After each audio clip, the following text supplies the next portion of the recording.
नमस्कार दोस्तों, आपका बहुत बहुत स्वागत है आपके अपने चैनल ऑनलाइन पाठशाला में। दोस्तों, आज की इस वीडियो में हम डिस्कस करने वाले हैं इंडियन आर्मी का एक और मॉडल पेपर। ये है मॉडल पेपर नंबर 7।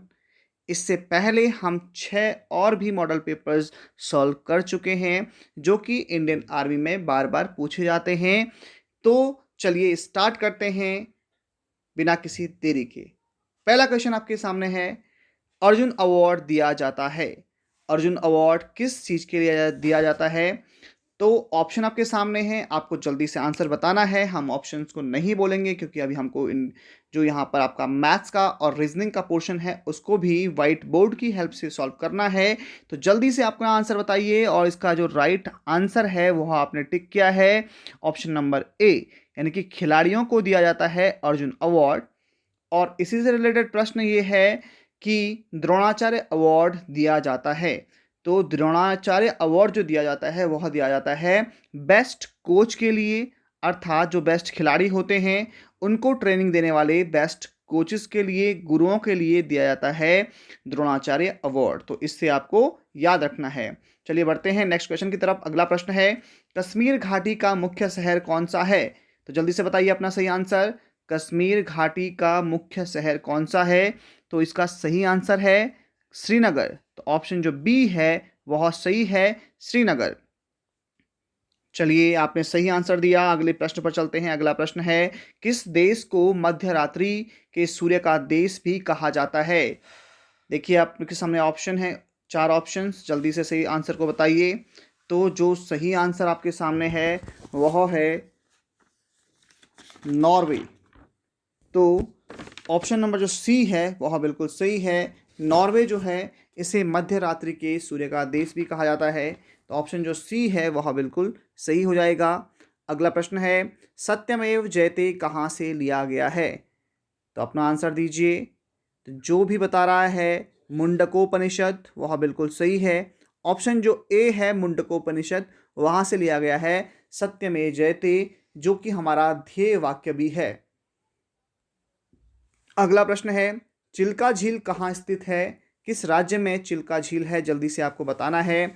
आपके सामने ऑप्शंस हैं और जो सही ऑप्शन को टिक कर रहे हैं वो है उड़ीसा। जिन्होंने भी उड़ीसा बताया है वो बिल्कुल सही आंसर है। राइट आंसर है उड़ीसा, जहाँ पर है चिल्का झील। क्वेश्चन नंबर 6 की तरफ चलते हैं। क्वेश्चन नंबर 6 है, मिजोरम राज्य की राजधानी कहाँ है? तो मिजोरम राज्य की राजधानी बताइए जल्दी से। तो मिजोरम की राजधानी है आइजॉल। ऑप्शन जो ए है वह सही हो जाएगा। अगला प्रश्न है, बिहू किस राज्य का पारंपरिक नृत्य है? तो बिहू जो है असम का पारंपरिक नृत्य है। ऑप्शन नंबर बी बिल्कुल सही आंसर हो जाएगा। चलिए बढ़ते हैं अगले प्रश्न की तरफ। लंदन किस नदी के किनारे स्थित है? आपको बताना है। जो लोग बता रहे हैं टेम्स, वह बिल्कुल सही आंसर है। लंदन जो है वह टेम्स नदी के किनारे स्थित है। अगला है, नक्शे का प्रयोग क्या खोजने के लिए किया जाता है? नक्शे का प्रयोग किया जाता है क्या खोजने के लिए? बताइए जल्दी से। तो नक्शे से दूरी, दिशा और जो लंबाई है उन सभी का पता चलता है। ये उपरोक्त सभी जो है इसका सही आंसर हो जाएगा। ऑप्शन नंबर डी जिसने भी बताया बिल्कुल सही आंसर है। अगला प्रश्न है, सशस्त्र बलों का सर्वोच्च कमांडर कौन होता है? सशस्त्र बलों का सर्वोच्च कमांडर तो वो होता है भारत का राष्ट्रपति। ऑप्शन नंबर जो सी जिसने बताया है बिल्कुल सही आंसर है। अगला प्रश्न है, विश्व में सबसे गहरा महासागर कौन सा है? ये प्रश्न जो है बार बार मैंने बहुत सारे पेपर्स में देखा है। सबसे बड़ा महासागर और सबसे गहरा महासागर जो है वह है ऑप्शन नंबर ए, यानी कि प्रशांत महासागर जो है वह सबसे गहरा तथा सबसे बड़ा महासागर है। अगला प्रश्न है, भारत ने गोवा को पुर्तगालियों से कब आज़ाद करवाया था? तो भारत ने पहले जो है गोवा राज्य जो है वह पुर्तगालियों के अधीन था। तो भारत ने 1961 में गोवा को पुर्तगालियों से आज़ाद करवाया था। अगला प्रश्न है, पेरिस किस नदी के किनारे स्थित है? तो पेरिस जो है वह स्थित है सीन नदी के किनारे। तो जिसने भी सीन बोला है बिल्कुल राइट आंसर है। अगला प्रश्न है, नेशनल बॉटनिकल गार्डन किस शहर में स्थित है? जो आपका राष्ट्रीय वनस्पति उद्यान जो है वह किस शहर में स्थित है? तो वह है लखनऊ में स्थित। ऑप्शन नंबर जो ए है वह राइट आंसर हो जाएगा। चलिए बढ़ते हैं नेक्स्ट क्वेश्चन की तरफ। अगला प्रश्न आपकी स्क्रीन पर है, H1N1 क्या है? तो H1N1 है स्वाइन फ्लू से संबंधित। तो ऑप्शन नंबर जो सी है वह सही हो जाएगा। नेक्स्ट क्वेश्चन है, एल्युमिनियम का मुख्य अयस्क कौन सा है? तो आप जानते हैं जो एल्युमिनियम है वह कहाँ से प्राप्त होता है, किस चीज़ में जो है वह एल्युमिनियम की अधिकता होती है? तो वह है बॉक्साइट। बॉक्साइट अयस्क जो है इसी से प्राप्त होता है एल्युमिनियम। तो ऑप्शन नंबर जो ए है वह राइट आंसर है। अगला प्रश्न है, हास्य गैस कौन सी है? जो लाफिंग गैस है वह कौन सी होती है? तो ऑप्शन आपके सामने है, जल्दी से राइट आंसर दीजिए। तो जो हास्य गैस है, यदि आपने कहा है नाइट्रस ऑक्साइड, तो बिल्कुल आपका आंसर बिल्कुल सही है। नाइट्रस ऑक्साइड को कहते हैं लाफिंग गैस और इसका फॉर्मूला होता है N2O। नेक्स्ट क्वेश्चन, आग बुझाने के लिए कौन सी गैस काम में ली जाती है? तो आग बुझाने के लिए प्रयोग में ली जाने वाली गैस है कार्बन डाइऑक्साइड। ऑप्शन नंबर जो सी है वह बिल्कुल सही है। आपने कई स्थानों पर जो सार्वजनिक स्थान होते हैं, चाहे आपने देखा होगा अस्पतालों में, गाड़ियों में, एक रेड कलर का एक बॉक्स होता है, तो उसके अंदर जो है CO2 गैस भरी होती है और वह जो है आग बुझाने के काम आती है। अगला प्रश्न, इनमें से कौन सा स्तनपायी जीव अंडे देता है? तो स्तनपायी भी है और अंडे भी देता है, ऐसा जीव कौन सा है? तो उस जीव का नाम है प्लेटिपस। आपको कंफ्यूज नहीं होना है, उस जीव का नाम है प्लेटिपस। तो ऑप्शन जो डी है वह सही हो जाएगा। अगला प्रश्न है, लेप्रोस्कोपी का संबंध किससे है? आपके सामने ऑप्शंस हैं, जल्दी से बताइए पढ़ करके। तो जो लेप्रोस्कोपी है वह है प्रसूति शास्त्र संचालन से संबंधित। तो ऑप्शन जो डी है वह राइट आंसर है। यदि आपने बताया है ऑप्शन नंबर डी तो आप बिल्कुल सही हैं। अगला प्रश्न है, द्रव्य की चतुर्थ अवस्था कौन सी है? State of matter. तो चौथी जो स्टेट है वह है प्लाज्मा। पहली, दूसरी, तीसरी आप जानते हैं, ठोस, द्रव, गैस। चौथी है प्लाज्मा और पांचवी है बोस आइंस्टीन कंडेंसेट। तो हो सकता है यहाँ से भी प्रश्न पूछे, तो आपको ध्यान रखना है 5 अवस्थाओं के बारे में द्रव्य की। चलिए बढ़ते हैं अगले प्रश्न की तरफ। कौन सा मिश्रित उर्वरक है? तो इनमें से कौन सा मिश्रित उर्वरक है? तो यहाँ पर NPK ये भी एक मिश्रित उर्वरक है और यूरिया भी एक मिश्रित उर्वरक है। यदि ऑप्शन में NPK नहीं होता तो यूरिया बिल्कुल सही आंसर होता, लेकिन अभी फिलहाल जो है ऑप्शन नंबर जो सी है वह सही है। अगला प्रश्न है, निम्न में से गाय का दूध किस विटामिन का मुख्य स्रोत है? ऑप्शन आपके सामने है ABCD। आपको बताना है कौन से विटामिन में जो विटामिन जो है गाय के दूध में पाया जाता है, तो वह है विटामिन ए। तो ऑप्शन नंबर जो ए है बिल्कुल सही है। अगला प्रश्न है, टाइफाइड किस हिस्से को प्रभावित करता है मानव शरीर के? तो जब टाइफाइड हो जाता है तो वो मानव शरीर में आंतों को कमजोर कर देता है। तो ऑप्शन जो डी है वह राइट आंसर है। अगला प्रश्न है, 3 जड़ों का दांत होता है। तो 3 जड़ें जिस दांत में होती हैं वह होता है मोलर। अब जो ये क्वेश्चन है ये कहीं पर हिंदी में पूछा गया है, कहीं पर इंग्लिश में पूछा गया है। तो मोलर जो है उसे दाढ़ भी कहते हैं हिंदी में, तो आपको ये याद रखना है। तो ऑप्शन नंबर ए जो है बिल्कुल सही है। अगर आपने दाढ़ पर भी टिक किया है तो वो भी बिल्कुल सही है। निम्न में से किसके पाचन में लार मदद करती है? तो मुंह में उपस्थित जो लार होती है वह खाने में उपस्थित स्टार्च का पाचन मुंह से ही शुरू कर देती है। तो ऑप्शन नंबर जो डी है वह सही हो जाएगा। अगला प्रश्न है, निकट दृष्टि दोष किस कारण से होता है?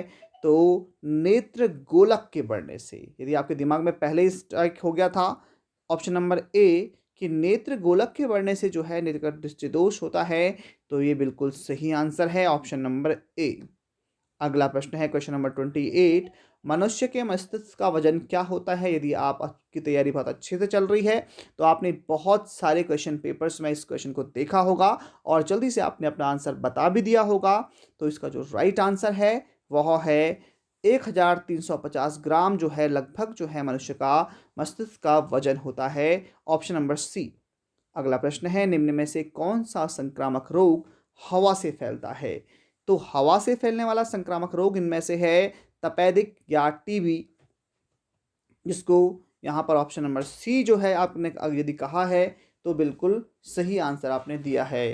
तो अगर आपने इसको कहीं पर क्षय रोग भी पढ़ा है तो वो भी बिल्कुल सही है। अगला प्रश्न है, पानी का घनत्व अधिकतम कितने ताप पर होता है? तो 4 डिग्री सेल्सियस पर पानी का घनत्व अधिकतम होता है। तो ऑप्शन जो बी है वह सही हो जाएगा। चलिए बढ़ते हैं अगले प्रश्न की तरफ। वायुमंडल के ऊपरी जो ओजोन परत होती है वह हमें किससे बचाती है? तो हम बचपन से ही पढ़ते आ रहे हैं कि जो ओजोन परत है वह लगभग है 10 किलोमीटर, 10 किलोमीटर इसकी जो है विड्थ है। तो ये जो 10 किलोमीटर मोटी जो ओजोन परत है यह हमको परावैंगनी किरणों से बचाती है, ये आपको ध्यान रखना है। अगला प्रश्न है, हवाई विमानों में शुद्ध ईंधन होता है, उसका क्या नाम है? तो उसका नाम आपको ऑप्शन में यदि दिख रहा है तो आपने उसको टिक कर दिया होगा, तो वो है गैसोलीन। ऑप्शन नंबर सी बिल्कुल सही आंसर है। चलिए बढ़ते हैं अपने अगले प्रश्न की तरफ। निम्न में से कौन सी ग्रंथि नहीं है? आपको ऑप्शन में दिख रहा होगा एक ऐसी चीज जो कि ग्रंथि नहीं है, वह है पेट। जो ह्यूमन स्टोमक होता है वह ग्रंथि नहीं होती है, तो ऑप्शन जो बी है वह राइट आंसर है।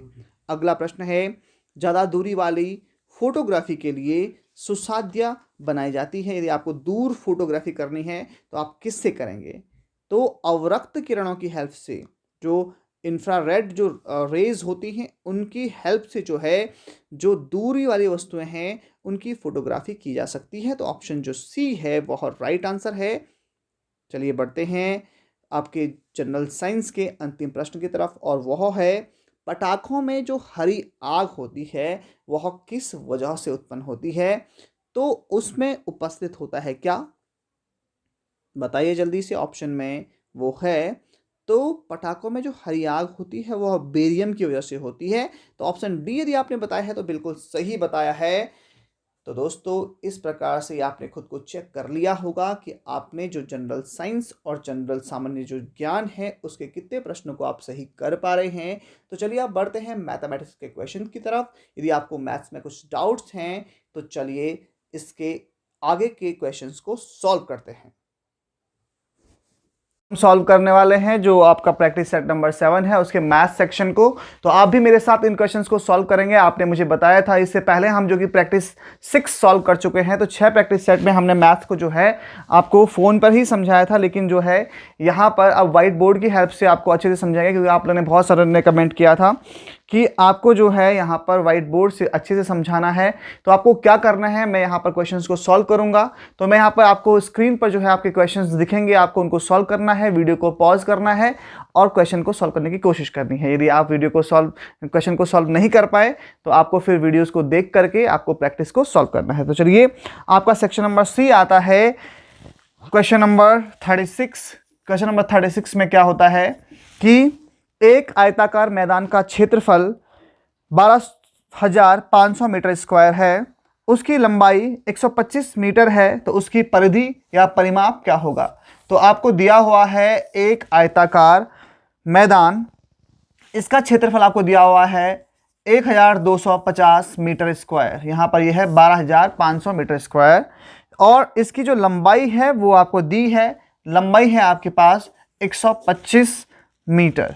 ठीक है, तो आपको क्या निकालना है, इसका परिमाप निकालना है। मैं पहले आपको समझा देता हूं कि परिमाप क्या होता है और क्षेत्रफल क्या होता है। तो आपने जब रेस मारी होगी आपके भर्ती के दौरान, तो आप जो हैं रेस जो मारते हैं वो मारते हैं बाहर बाहर, यानी कि आप गोलाकार अगर इसमें आप रेस मारते तो आप इसके बाहर मारते, इसको वृत्त के टर्म में तो इसको बोलते हैं परिधि, और परिधि में और परिमाप में आपको कंफ्यूज नहीं होना है। तो ये परिधि जो होती है वही परिमाप होता है, और जब आयत और वर्ग इनकी बात करते हैं तो इसको बोलते हैं आपका परिमाप।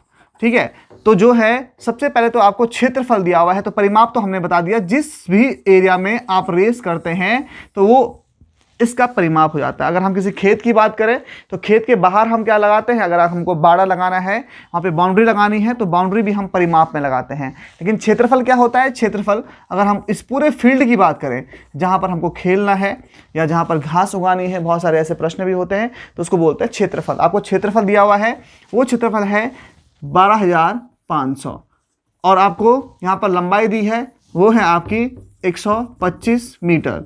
ये है मीटर स्क्वायर। तो सबसे पहले तो आपको ए दिया है, एल दिया है, आपको बी निकालना है, इसकी विड्थ निकालनी है, इसकी चौड़ाई निकालनी है। तो क्या करेंगे, हमको पता है आयत का क्षेत्रफल क्या होता है, ए बराबर होता है एल इंटू बी, यानी कि लंबाई गुणा गया चौड़ाई। तो यहाँ पर ए बराबर कितना हो जाएगा आपका, बी इज इक्वल टू हो जाएगा ए अपॉन एल, यानी कि क्षेत्रफल बटे लंबाई। अब क्षेत्रफल आपको दिया हुआ है वो है 12,500 और लंबाई आपको दी है 125। तो 125 से जो है आपका ये कट जाएगा 125 एक बार, तो आपके पास जो विड्थ है, जो चौड़ाई है वो आ जाएगी 100 मीटर। तो अभी आपका आंसर नहीं आया है, कई लोग सोचते हैं कि हमने आंसर कर लिया है और वो उसी को टिक कर लेते हैं और कई बार ऑप्शन में वो रहता भी है। तो आपको ये गलती नहीं करनी है, क्वेश्चन को ढंग से पढ़ना है। क्वेश्चन में पूछा गया है कि आपको परिमाप ज्ञात करना है। तो परिमाप ज्ञात करने के लिए सबसे पहले हमको पता होना चाहिए आयत का परिमाप। तो आयत का परिमाप जो होता है वो होता है 2 गुणा लंबाई धन चौड़ाई। अगर आप इसमें भी कंफ्यूज होते हैं, अगर आपको फॉर्मूला भी याद नहीं है तब भी आप कर सकते हैं। कैसे, परिमाप का मतलब होता है ये लंबाई प्लस ये लंबाई प्लस ये लंबाई और प्लस ये लंबाई। तो ये जो लेंथ है ये आई 2 बार और आपकी विड्थ आई 2 बार, 2 को हमने कॉमन लिया तो आपका फॉर्मूला बन जाता है 2 इंटू एल प्लस बी। अभी इस प्रश्न के लिए हमको एल का वैल्यू भी पता है और बी का वैल्यू भी पता है, तो 2 गुणा 125 धन रख देंगे 100, तो कितना हो जाएगा, ये हो जाएगा आपका 225 गुणा 2। तो कर दीजिए मल्टीप्लाई, 5 दूने 10 का 0, हासिली 1, 2 दूने 4 और 1 5 और 2 दूने 4, तो 450 मीटर ये आपकी आएगी परिमाप। अब कई बार ऑप्शन में जो है 450 दिया होगा और कई बार ये लिखा रहता है 450 metre square, 450 metre, 450 metre cube, इस तरीके से लिखा रहेगा। तो आपको देखना है कि परिधि जो होती है एक लंबाई होती है ना कि कोई क्षेत्रफल। अगर क्षेत्रफल है तो हम स्क्वायर करेंगे, लेकिन क्योंकि अगर हमको परिमाप पूछा गया है तो हमको सिर्फ और सिर्फ मीटर वाले पर ही क्या करना है, टिक करना है। तो 450 मीटर जो है इस खेत की क्या हो जाएगा, परिमाप हो जाएगा। यानी कि हमको अगर इसके चारों तरफ बाड़ करनी है तो हमको एक घेरे के लिए 450 मीटर का तार लगाना पड़ेगा। तो इस तरीके से ये पहला क्वेश्चन सॉल्व होता है। आप इसको देख लें और इसको उतार दें। अगला प्रश्न हम सॉल्व करते हैं। क्वेश्चन नंबर 2 है आपकी स्क्रीन पर। यदि 10:20 जो है वह बराबर है x/40 के, तो x का मान कितना होगा ये आपको बताना है। तो देखिए हमको दिया है 10:20 और ये किसके बराबर है, ये है आपका x/40 के। तो अभी जानते हैं आप अनुपात को हम क्या लिख सकते हैं, रेशियो में लिख सकते हैं। तो ये हो गया यहाँ पे 10/20 बराबर x/40, ठीक है। तो यहाँ से 0 से 0 कैंसिल होता है और x बराबर कितना हो जाएगा 40/2 और ये हो जाएगा 2 दूने 4 तो 20। तो यहाँ पे x का वैल्यू आ गया है 20। और वैसे भी आप क्वेश्चन को देख के ही कर सकते थे। तो 10 दूने 20 हो गया, तो कितने दूने होते हैं 40, तो 20 दूने होता है 40। तो यहाँ पर आपका आंसर आ गया है 20, जो कि आपका ऑप्शन नंबर बी है। तो आपका ऑप्शन जो बी है वह सही हो जाएगा। तो आप इसको नोट कर दीजिए। मुझे उम्मीद है आपने ये मुझसे पहले ही सॉल्व कर दिया होगा। चलिए बढ़ते हैं अगले प्रश्न पर। अगला प्रश्न है, यदि 10 जनवरी 2004 का दिन मंगलवार है तो 10 जनवरी 2005 को कौन सा दिन होगा।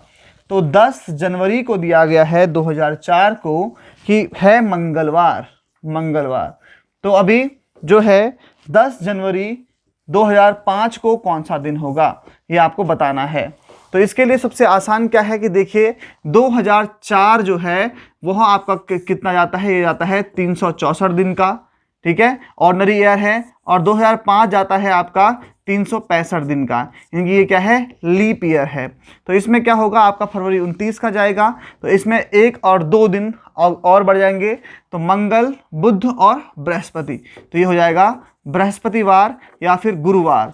तो 10 जनवरी 2005 को हो जाएगा बृहस्पतिवार या गुरुवार। चलिए बढ़ते हैं। नंबर 39 है, एक साइकिल सवार 1 घंटे में 12 किलोमीटर चलता है तो उसकी स्पीड प्रति मिनट क्या होगी। तो देखिए हमको पता है कि स्पीड इज इक्वल टू क्या होता है, चाल बराबर होता है दूरी बटे समय, यानी कि डिस्टेंस अपॉन टाइम। तो दूरी बटे समय।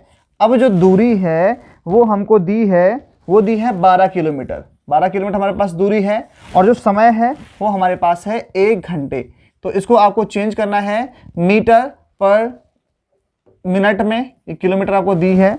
तो सबसे पहले तो किलोमीटर को मीटर में चेंज करने के लिए आप क्या कर दीजिए, 1000 से गुणा कर दीजिए, और 1 घंटे में होते हैं 60 मिनट, तो इसको जो है आप 60 से गुणा कर दीजिए। ठीक है, तो इसके बाद जो है आपका ये आवर जो है वो मिनट में चेंज हो जाएगा और किलोमीटर मीटर में चेंज हो जाएगा। तो 0 से आपका 0 कैंसिल हुआ और 6 दूने हो गया आपका 12, तो ये हो गया 200 मीटर पर मिनट। तो इस तरह का कोई ऑप्शन अगर आपके पास है तो वो है ऑप्शन नंबर सी, जो कि बिल्कुल सही हो जाएगा। ये आपका हो जाता है क्वेश्चन नंबर 39। चलिए बढ़ते हैं क्वेश्चन नंबर 40 की तरफ।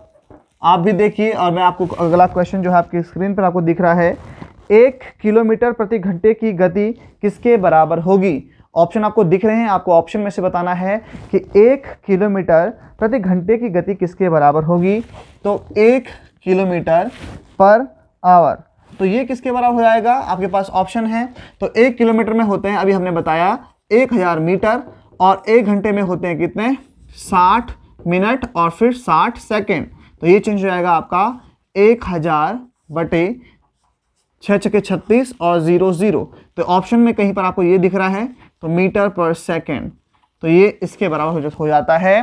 तो ऑप्शन नंबर जो है आपका सी जो है बिल्कुल सही हो जाता है। 1000 बटे 3600 मीटर पर सेकेंड जो है यहाँ पर 1 किलोमीटर प्रति घंटा कन्वर्ट हो जाता है। तो आशा है आपने भी इसको सॉल्व किया है। अगला प्रश्न है क्वेश्चन नंबर 41। क्वेश्चन नंबर 41 क्या है, आपको स्क्रीन पर दिख रहा है। क्वेश्चन नंबर 41 है, 18 केलों का मूल्य ज्ञात कीजिए यदि 1 दर्जन केले का मूल्य 4 रुपये है। 1 दर्जन का जो है मूल्य जो है वह कितना है, वो है 4 रुपये। ठीक है, और 1 दर्जन में कितने केले होते हैं, आपके होते हैं 12 केले। ठीक है, तो 12 किलो का मूल्य है 4 रुपये। अगर मैं निकालूं 1 केले का मूल्य तो कितना हो जाएगा, 4 बटे 12 रुपये। और मुझे कितना पूछा गया है, मुझे पूछा गया है कि 18 किलो का मूल्य कितना होगा। तो 18 किलो का मूल्य निकालने के लिए मैं 18 गुणा 4 बटे 12 कर दूंगा। अब मैं जब इसको काटता हूं तो 4 तिया 12 होता है और 3 छके 18 होता है। तो 6 रुपये में जो है 18 केले आ जाएंगे, जबकि 1 दर्जन केलों का मूल्य है 4 रुपये। देखिए कितना आसान सा प्रश्न है, आपने सॉल्व कर लिया है। मुझे उम्मीद है क्योंकि आपका जो पेपर है वह बहुत ही नज़दीक आ गया है। चलिए बढ़ते हैं अगले प्रश्न की तरफ। इस प्रकार का जो प्रश्न है वह बहुत ही बार जो है पूछा जा रहा है इंडियन आर्मी के पेपर्स में, तो इसको आपको ध्यान से देखना है और मेरे साथ सॉल्व करना है। तो आपकी स्क्रीन पर क्वेश्चन है, 6 पुरुष या 18 महिलाएं एक खेत की कटाई में 18 दिन लगाते हैं, तो बताएं कि 3 पुरुष और 5 महिलाएं उसी खेत की कटाई में कितने दिन लगाएंगे। तो सबसे पहली तो ये बात है कि 6 पुरुष और बराबर क्या बताया गया है, 8 महिलाओं के बराबर हैं आपके 6 पुरुष। तो हम इसको जो है महिलाओं के लिए निकाल देते हैं। तो 1 पुरुष में जो हो जाएगा कितनी महिलाएं हो जाएंगी, तो ये हो जाएंगी 8 बटे 6 महिलाएं। ठीक है, अब हमको प्रश्न में क्या पूछा गया है, हमको पूछा गया है 3 पुरुष और 5 महिलाएं। तो 3 पुरुष में कितनी महिलाएं हो जाएंगी, यानी 3 पुरुष कितनी महिलाओं के बराबर काम करेंगे, तो हम 3 से इसको मल्टीप्लाई कर देंगे। तो यहाँ पे हो जाएगा 6 और ये 2, तो 2 चौको 8, तो यानी कि 4 पुरुषों के बराबर, यानी कि 3 पुरुष जो हैं वह हो जाता है कितनी महिलाओं के बराबर, 4 महिलाओं के बराबर। ठीक है, यहाँ पर हमने निकाल दिया है। और हमारे पास टोटल कितने लोग महिलाएं आएंगी, अब हमने 3 महिलाओं को कन्वर्ट कर दिया है 4, यहाँ पे 3 पुरुष कन्वर्ट हो गए हैं 4 महिलाओं में, और 5 महिलाएं और आएंगी। ठीक है, तो टोटल जो हैं कितनी महिलाएं होंगी, 5 और 4 9 महिलाएं होंगी। ठीक है, अब देखिए हमको क्या बोला गया है कि 9 महिलाएं इस काम को कितने दिन में करेंगी। यदि आपके पास जो है 8 महिलाएं इस काम को 18 दिन में करेंगी, यदि 8 करती हैं 18 दिन में, तो 9 महिलाएं कितने दिन में करेंगी। तो यहाँ पर जो इस अनुपात को हम उल्टा कर देते हैं। तो अभी देखिए इसको सॉल्व करेंगे तो यहाँ पर क्या हो जाएगा, x बराबर 18 गुणा 8 बटे 9, तो 9 दुने हो गया 18 और 8 दुने हो गया 16। तो यहाँ पर जो है 16 दिन में कर पाएंगी कितनी महिलाएं, 9 महिलाएं इस काम को। जिस काम को 6 पुरुष या फिर 8 महिलाएं कितने दिन में करते थे? 18 दिन में करते थे। तो देखिए काफ़ी इंपॉर्टेंट क्वेश्चन है, बहुत बार आपके एग्जाम में आया है, तो आपको इसको नोट करना है यदि आपको समझ में नहीं आया है। यदि आपको अभी भी कोई दिक्कत है या इस प्रकार का कोई प्रश्न आपको उठता है तो आप कमेंट बॉक्स में उस क्वेश्चन को लिखेंगे, हम आपको अगले वीडियो में उस क्वेश्चन को सॉल्व करके ज़रूर बताएंगे। तो चलिए अब बढ़ते हैं क्वेश्चन नंबर नेक्स्ट की तरफ। तो अगला जो प्रश्न है क्वेश्चन नंबर 43, वो क्या है? 5 छात्रों की औसत लंबाई क्या होगी यदि उनकी लंबाई क्रमशः 30, 40, 50, 60 और 70 जो है यहाँ पर है। तो यहाँ पर आपको औसत लंबाई निकालनी है, तो बहुत ही आसान होता है। औसत बराबर क्या होता है? कुल प्रेक्षणों का योग बटे प्रेक्षणों की संख्या। तो यहाँ पर जो है आपके पास जो है, इनके पास जो दिया गया है औसत बराबर क्या होता है, हमको औसत निकालना है। तो हमारे पास इनकी जो है लंबाइयों का ये दी हुई है लंबाइयाँ 30, 40, 50, 60 और 70। तो हम इनका योग कर देंगे और अपॉन कुल कितनी संख्याएं हैं? 5 हैं। तो वैसे भी औसत बराबर होता है प्रेक्षणों का योग बटे प्रेक्षणों की संख्या। तो हम इनको जो है यहाँ पर जोड़ कर देंगे, तो हो गया 60 और 40 हो गया 100, ठीक है। और यहाँ पर 50 और 3 हो गया 80 और 70, तो कितना हो जाएगा यहाँ पे 180 और फिर 70 कितना हो जाएगा? 7 7 14 1 15 यानी कि 250, ठीक है। तो ये हो जाएगा 250 बटे 5। तो 5 से काटेंगे तो 5 पंजे 25, तो आपका औसत आ गया है 50। तो यहाँ पर इनकी औसत उम्र हो गई है 50। तो आपका जो ऑप्शन नंबर बी है वह बिल्कुल सही हो जाएगा।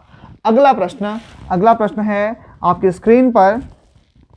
यहाँ पर अगर आपके पास ये प्रैक्टिस सेट है NER का, आर्मी जी नोट्स का, तो इसमें एक क्वेश्चन है जो क्वेश्चन नंबर 44 है कि प्रति वर्ष किस ब्याज दर पर कोई राशि 8 साल में दोगुनी हो जाएगी। तो अगर हम इस प्रश्न को अलग अलग तरीके से हमने इसको सॉल्व किया है, लेकिन ये यहाँ पर क्या है, अधूरा प्रश्न है, तो इसका जो आंसर है यहाँ पर नहीं आ पाएगा। तो इसलिए हम जो है नेक्स्ट क्वेश्चन की तरफ बढ़ते हैं। अगला प्रश्न है क्वेश्चन नंबर 45, क्योंकि जो ये प्रश्न है क्वेश्चन नंबर 44, ये हमने कई बार इसको अलग अलग तरीके से सॉल्व करने की कोशिश की है, लेकिन ये नहीं हो पाया है। तो हमने किसी और बुक में यहाँ पर चेक किया है, तो ये क्वेश्चन अधूरा है। अगर आप चाहेंगे कि हम इस क्वेश्चन को पूरा सॉल्व करें तो आप हमको ज़रूर बताइएगा। अगला प्रश्न है, एक आदमी एक खिलौना 1000 रुपये में खरीदता है, तो जो क्रय मूल्य है, इनकी कॉस्ट प्राइस है, वो है आपका 1000 रुपये, ठीक है जी। अब जो है उसे वो 1500 रुपये में बेचता है, तो उसकी जो सेलिंग प्राइस है वो है 1500 रुपये। तो यहाँ पर हमको पता है कि यहाँ पर इसको क्या हुआ है, इसको हुआ है प्रॉफिट क्यों हुआ है? क्योंकि उसने 1000 रुपये में खरीदा था और 1500 रुपये में बेच दिया। अब कितना प्रॉफिट हुआ? तो उसको हुआ है 500 रुपये का प्रॉफिट। 1500 में से 1000 गया तो 500 रुपये का प्रॉफिट। तो वह उसे कितने प्रतिशत उसको कितना प्रतिशत लाभ हुआ? तो लाभ प्रतिशत बराबर क्या होता है? आपके पास फॉर्मूला होता है लाभ प्रतिशत बराबर लाभ बटे क्रय मूल्य गुणा 100। अब जो है इसको लाभ कितना हुआ? उसको लाभ हुआ था 500 रुपये का। उसने खरीदा कितने में था? उसने खरीदा था 1000 रुपये में। और यहाँ पर इसको सॉल्व कर देंगे तो देखिए यहाँ पर 2 0 से 2 0 कैंसिल और 1 0 से 1 0 कैंसिल। तो यहाँ पर उसको कितना लाभ हुआ? 50% का उसको लाभ हुआ। तो आपका ऑप्शन कौन सा सही है? आपका ऑप्शन नंबर जो बी है वह यहाँ पर सही हो जाएगा, 50%। ठीक है जी। अगला प्रश्न, चलिए अगले प्रश्न की तरफ बढ़ते हैं। अगला प्रश्न है आपकी स्क्रीन पर कि 3 घंटे और 45 मिनट 3 घंटे और 45 मिनट में जो है कितने सेकंड होंगे, ये आपको बताना है। आप देख रहे हैं कि समय से संबंधित बहुत सारे प्रश्न आ रहे हैं, तो आपको ये बहुत आसान लग रहा होगा, तो आप जल्दी से इसको सॉल्व करिए और कमेंट में जो है अपना आंसर बताइए कि क्वेश्चन नंबर 46 का आंसर क्या होगा। तो अब हम सॉल्व करते हैं इस प्रश्न को। तो देखिए 3 घंटे को जो है उसने सेकंड में बोलने के लिए बदला है, तो हम पहले तो इसको मिनट में बदलेंगे, तो 60 से गुणा करेंगे, और सेकंड्स में बदलने के लिए उसको और 160 से गुणा करना पड़ेगा। ठीक है। अब जो है इस पर हमको दिया है 45 मिनट को भी सेकंड में बदलना है, तो इसको हम 60 से मल्टीप्लाई कर देंगे। तो सिंपली जो है आपके पास यहाँ पर ये आ गया है। तो यहाँ पर जो है अब हमको क्या करना है, 6 तिया 18 हो गया, ये हो गया है 180 गुणा 60 धन 45 गुणा 60। अब इतना बड़ा मल्टीप्लाई करने से अच्छा है कि मैं यहाँ पे 60 कॉमन ले लेता हूँ, तो मैं 60 कॉमन लूँगा, तो ये बन गया 180 धन 45। ठीक है, अब मैं जो है इसको जोड़ देता हूँ, तो ये हो गया है 5, ये हो गया है 8 4 12 का 2, हासिल 1, 225 गुणा 60। जब मैं इसको गुणा करता हूँ तो 6 5 30 का 0, हासिल 3, 6 दूने 12, 13 14 15, 15 का 5, हासिल 1, 6 दूने 12 और 1 13, तो 13 50 और एक 0 ये है, तो 13,500 सेकंड हो जाएंगे 3 घंटे और 45 मिनट में। तो क्या ये सही है? तो हाँ, हमारे पास ऑप्शन है, ऑप्शन नंबर ए है 13,500, जो बिल्कुल सही हो जाता है। तो इस तरह से आपको सॉल्व करना है। आप चाहे तो कॉमन ना लें और आराम से मल्टीप्लाई कर सकते हैं, उसमें भी जो आंसर है आपका तो वही आएगा, आपको चिंता करने की आवश्यकता नहीं है। चलिए बढ़ते हैं क्वेश्चन नंबर 47 की तरफ। क्वेश्चन नंबर 47 क्या है? यह कहता है कि 30% का 140 जो है वह बराबर है x प्रतिशत का 840 के बराबर। तो यहाँ पर आपको x का मान ज्ञात करना है। तो इससे सरल प्रश्न जो है कोई हो नहीं सकता है। कैसे? जब भी आप कहीं पर प्रतिशत देखें तो आप उसके डिवाइड में लिख दें 100। जब भी आप कहीं पर का देखें तो उसको कर दें मल्टीप्लाई और ये बन जाएगा 140। कोई दिक्कत नहीं होनी चाहिए। फिर से वही, x प्रतिशत है तो आप x बटे कर दीजिए 100 और का है तो इसको कर दीजिए गुणा और ये बन जाएगा 840। अब देखिए इसको सॉल्व करते हैं।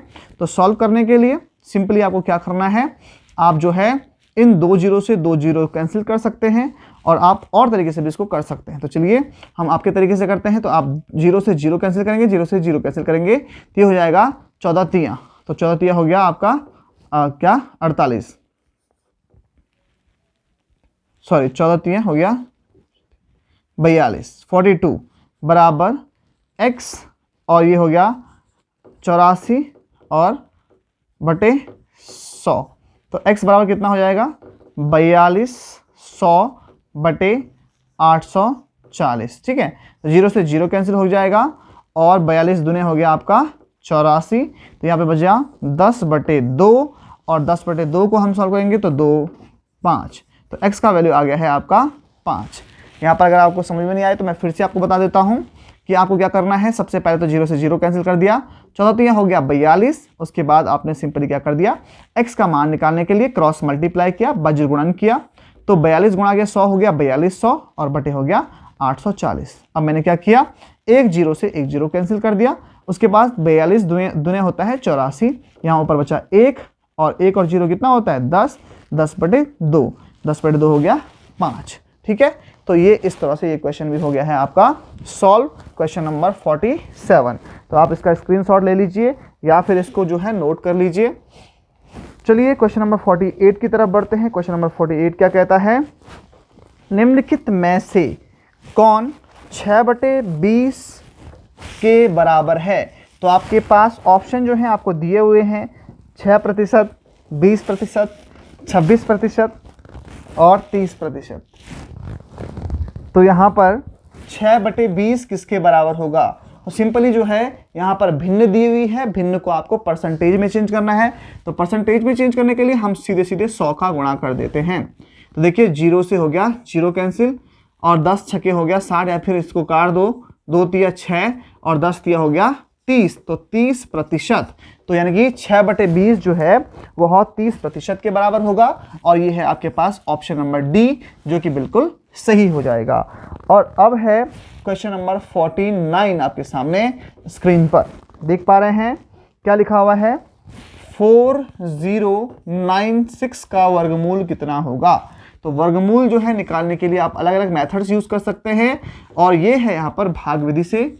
तो क्या करते हैं, 40 से कम जो है कोई एक ऐसी संख्या लेते हैं जिसका वर्ग जो है 40 से कम होता है, तो वो होती है 6 छक्के हो गया आपका 36।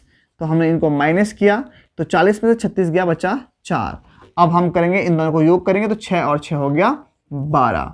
यहाँ पर जो बाकी बचा हुआ है इसको हम लिख देंगे 96। अब हम यहाँ पर जो है इसके पीछे और यहाँ पर एक ऐसी संख्या रखेंगे कि जिनका जो है मल्टीप्लाई करके आपको आए 496। ठीक है। तो आप पहले देखिए कि किन किन के कौन से नंबर जो होता है जिसके स्क्वायर में क्या होता है 6 आता है, तो 6 छके 36 होता है। तो चलिए यहाँ पे 6 रख के देखते हैं। तो 126 गुणा गया 6, 6 छके 36 का 6, हासिल 3, 6 दूने 12, 13 14 15, 5 हासिल 1, 6 कम 6 और 1 7। तो ये तो हो रहा है ज़्यादा, ठीक है। अब हमको एक और नंबर लेना है जिससे कि क्या हो जाए, ये यहाँ पर बराबर हो जाए। तो चलिए 4 चक्कू भी 16 होता है, तो 4 हम रख देंगे। तो 4 चक्कू 16 का 6, हासिली 1, 4 दूने 8 और 1 9 और 4 कम 4, तो 496 आ रहा है। तो हम रख देंगे 4 और यहाँ पर 4। तो 124 चौके होता है 496। तो यहाँ पर इसको घटाया तो ये हो गया माइनस। तो आपके पास जो है ये आया आपके पास जो भागफल 64। तो 64 का जो वर्ग होता है वो होता है 4096। तो आपके पास ऑप्शन है 64, ऑप्शन नंबर बी, जो कि बिल्कुल सही हो जाएगा। चलिए बढ़ते हैं नेक्स्ट क्वेश्चन की तरफ। अगला प्रश्न क्या है? अगला प्रश्न यहाँ पर लिखा हुआ है, मैं चलो एक बार बोर्ड साफ कर लेता हूँ, उसके बाद आपको बताना है। क्वेश्चन नंबर 50 जो है आपकी स्क्रीन पर लिखा हुआ है 2 × 3 × 5, ठीक है। क्या लिखा है? 2 × 3 × 5 और दूसरा लिखा है 3 × 5 × 7। बोला गया है कि इनका लॉस ऑफ किसके बराबर होगा? लॉस ऑफ मतलब होता है LCM और आपका होता है एक होता है HCF यानी कि मॉ तो मैं आपको दोनों बताऊंगा कि आपको अगर LCM पूछेगा तो क्या करना है और HCF पूछेगा तो क्या करना है। तो सिंपली पहले मैं एक बार HCF बता देता हूं। तो जो भी इन दोनों में कॉमन होगा वो तो हो जाएगा आपका HCF। तो देखिए 3 और 3, ये आपका 3 लिख दिया, और 5 और 5 तो ये आपका मल्टीप्लाई 5। तो ये तो आपका आ गया है HCF, मतलब कि हमको वह संख्या जो दोनों में आई है उसको लिख देना है। तो इसका HCF आ गया। अब LCM इसका क्या होगा? देखिए सिंपल सी बात है कि जो आपका HCF है उसको लिख दो 3 × 5, यानी कि जो कॉमन आए हैं उनको लिख दो। अब इसके बाद जो बचा हुआ क्या है? 2 और 7, उसको भी लिख दो 2 × 7। तो ये आपका LCM आ जाएगा। आपको कंफ्यूज होने की आवश्यकता नहीं है। अगर और भी प्रश्नों में आपको LCM और HCF पूछता है तो आप इस तरीके से गुणनखंड करके भी आपके HCF और LCM निकाल सकते हैं। तो बहुत ही आसान तरीका था। तो इस प्रकार से दोस्तों यहाँ पर आपका जो ऑप्शन है, ऑप्शन नंबर जो C है वह बिल्कुल सही हो जाएगा। 2 × 3 × 5 × 7 जो है इसका हो जाएगा LCM, यानी कि लोएस्ट कॉमन फैक्टर, यानी कि वह संख्या जिसका जो है जिसमें इन दोनों का भाग चला जाए, ठीक है। तो इस प्रकार से हमने यहाँ पर 50 क्वेश्चंस को सॉल्व कर दिया है। आशा है आपको यह मॉडल पेपर समझ में आया होगा। इससे पहले जो मैंने मॉडल पेपर्स डाले थे उसमें आपकी जो प्रतिक्रियाएं थी वह बहुत कम थी, जो आपके व्यूज़ थे वो भी बहुत कम थे। अगर आप चाहते हैं हम इस प्रकार के वीडियोस आपको प्रोवाइड करते रहें और मैथमेटिक्स को आपको इस तरीके से या फिर कोई और तरीका है जिससे कि आप चाहते हैं हम सॉल्व करें तो आप बताएं, क्योंकि जो है यहाँ पर थोड़ा डिमोटिवेशन हो जाता है। अगर व्यूज़ नहीं आ पाते हैं या कोई कमेंट आप लोग नहीं करते हैं तो हमको लगता है कि कोई नहीं देख रहा है, फिर जो है हम डिमोटिवेट हो जाते हैं और वीडियोस बनाना जो है बंद कर देते हैं या फिर नहीं बनाते हैं। तो आपको थोड़ा हमको मोटिवेट करने के लिए लाइक को करना है और चैनल को सब्सक्राइब तो आपने कर ही रखा है, अगर नहीं किया है तो करना है। और अपने जो आपके दोस्त हैं जो तैयारी कर रहे हैं उनको आप वीडियोस को शेयर कर सकते हैं, क्योंकि हम काफ़ी मेहनत करते हैं वीडियोस को बनाते हुए और हम चाहते हैं कि हम आपकी हेल्प करें किसी न किसी तरीके से। आप अगर इंडियन आर्मी में जा रहे हैं, देश की सेवा कर रहे हैं, तो हम चाहते हैं कि हम भी आपकी थोड़ी सी मदद कर लें। परंतु यदि आपकी जो प्रतिक्रियाएं हैं, व्यूज़ हैं, अच्छे से नहीं आते हैं तो हम वीडियोज़ नहीं बना पाते हैं। तो दोस्तों मिलते हैं अगले वीडियो में जल्दी ही। आपकी प्रतिक्रियाओं का इंतज़ार रहेगा। कॉमेंट करें, सब्सक्राइब करें चैनल को और वीडियो को लाइक करें। धन्यवाद। जय हिंद, जय भारत।